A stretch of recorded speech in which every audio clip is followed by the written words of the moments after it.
Hey everyone, I wanted to talk about Microsoft's press conference in this video for E3.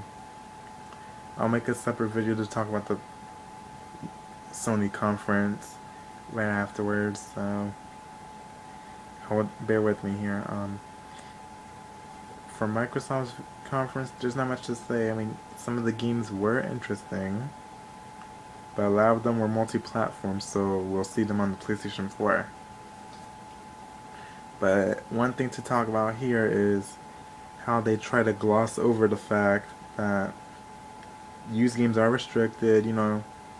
They they wanted to talk about games, but they didn't tell us how games work on their system. And I'll get more into that topic on my Sony conference video. But yeah, they try to gloss over, the issue that used games are restricted. They didn't talk about the fact that Kinect is required all the time, 24/7, for the system to work. And although they say it's not always watching you, it really is. I mean, Microsoft is part of a CIA data mining program called Prism. So, that should say a lot. The only things that they just kind of threw in, like, oh yeah, well, you can use smart glass with some of your games, and now you can use Twitch with streaming with, the Xbox One. That's all they threw in there while trying. But all they did was they showed games. They didn't talk about how.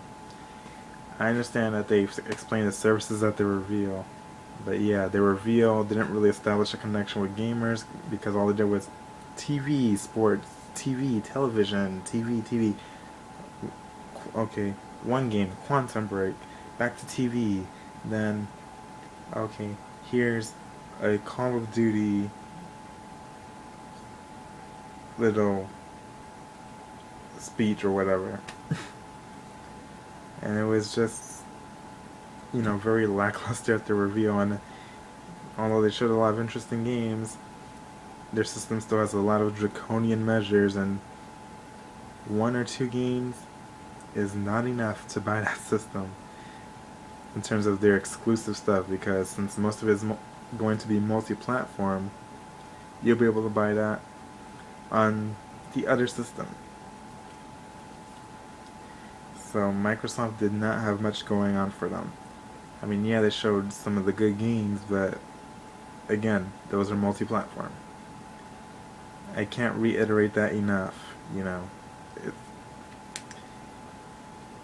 I've never really did like Microsoft and the Xbox, but I never felt so strongly against them the way I do now. Like with all the Xbox, first with all the rumors, and now that the rumors have actually been confirmed to be true, I'd say no. You don't need that. I mean, I don't know about. There's some people that go, whatever. What's the big deal with DRM? If you play PC, fine. That's PC, but console gaming should be accessible to, people who buy the consoles, because not everyone has hundreds of thousands of dollars to. What it might be, that might be an exaggeration, but not everyone has the kind of money to build a high-end gaming PC. So that cuts out a large profit margin right there. With Microsoft even attempting to go along with this, but it also does more than that. It damages the gaming industry when this kind of thing is supported altogether.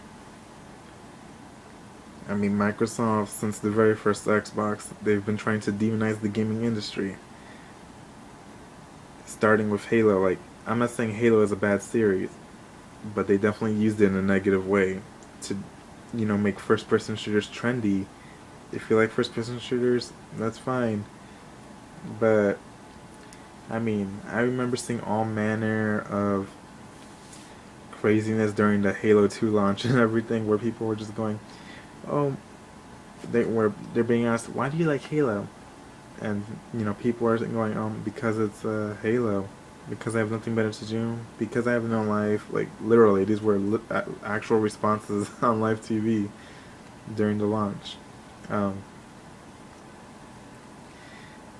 but yeah, there's all that going on, and now they're trying to take their draconian rules and spin them. Like, it's been talked about for a while now that Microsoft was most likely going to restrict used games, and now that they're trying to spin it, saying, no wait, we're not the bad guys, it's the publishers, saying, publishers can implement this, but it's optional. But that's not even the case. I mean, Microsoft built the system. Developers didn't really have any input on on the system. Um, and as far as developer input with building systems, again, that's another topic I'll cover in my PlayStation video. Um, but Microsoft, you know, it sucks. They're trying to restrict used games. Oh, and the price point, $499, so $500, a high price point. See, they're charging you a lot of money, but they're giving you so little for it.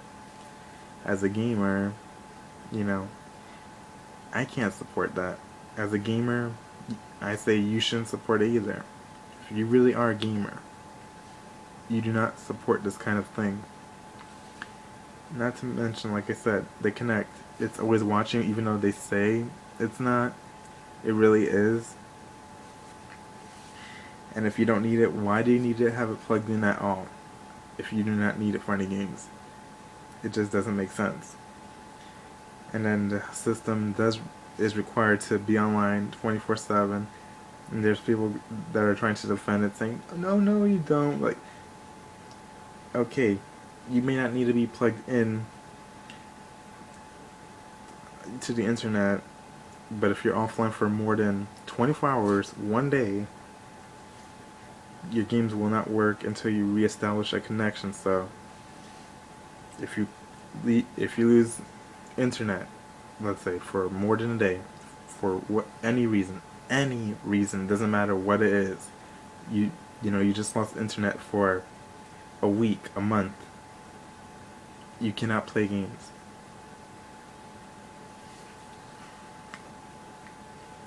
So that's important to stress. It's important to stress that. And trying to gloss over the issues by showing a lot of nice games does not help. No, it doesn't. Especially since they're saying we're talking about games today. They didn't even tell us how the games work. How the whole system works at the conference. They posted on their blog. They talked about it in interviews. You cannot rent or borrow games. You cannot lend games to anyone. And if you do, you're only allowed to do it to one person. And then the game's tied to that person forever, basically. Unless the publishers decide otherwise. And who knows? They may decide not to do anything at all. So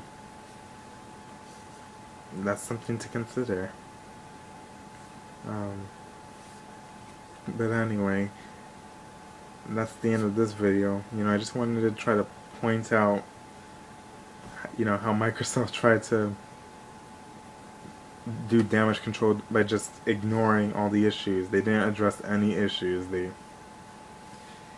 just try to go, oh, well, look, but we're giving you all these games, but what's the point in that if you cannot play them? Especially if, some of these games might be single-player games, but yet they still require an internet connection because the system has that mandatory feature, or those mandatory features to where it's required.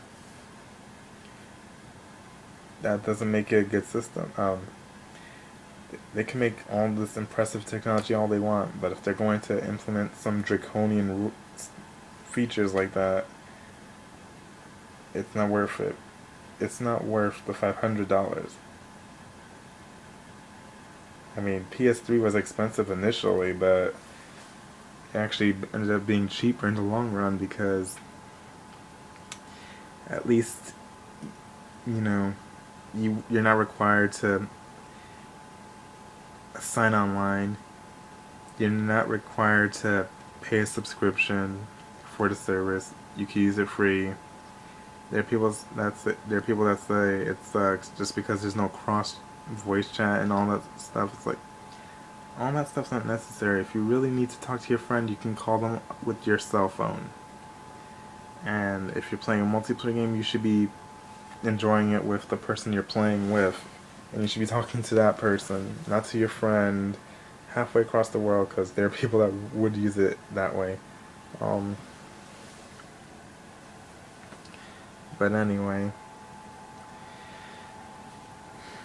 let me end the video here, and then I'll make my PlayStation 4 video next. And have a good night, y'all. Bye.